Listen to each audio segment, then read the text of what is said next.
Rencangi kalian Bapak dan Ramil monggo saking napa perwakilan saking kepolisian monggo. Bilih Pak Lurah kula mboten wantun dalu niki. Ampun diparingi papan panggenan gantos. Monggo Pak dan Ramil napa? Lho, mengke kula bedil. Monggo. Dijemput.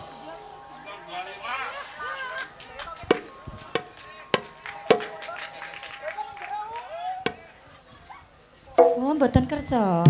Gila, Pak. Nggih gila. Heh? Oh, ya diparani toh. Bang, aku gendong, Bang. Rasudi.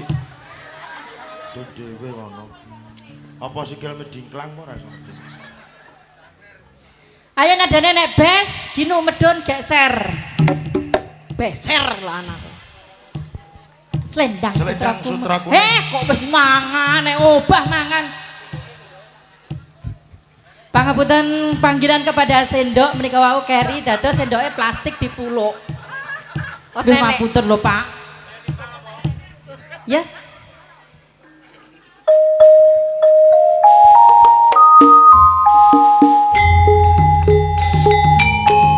Sugeng dalu dumateng warga masyarakat Sumber Boda. Sugeng pepanggihan malih kalian kula. Sak rombongan bercampur sari puspa Srinajaya. Mugi kula sak rombongan saged dados supaya malih panjenengan sami.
Wis terseduh-seduh kaya ngono kuwi ndang dipiyekne ngono lho. Wah, wis rambut belas aku. Aja kaya ngono. Bang. Ndang dipiyekne ngono lho. Ben ngono apik. Kuwi tinggi monumen ning Sumber Podang apik. Rumah samu nggih monumen prapatan ngono apa piye? Dicor apik. No, kino.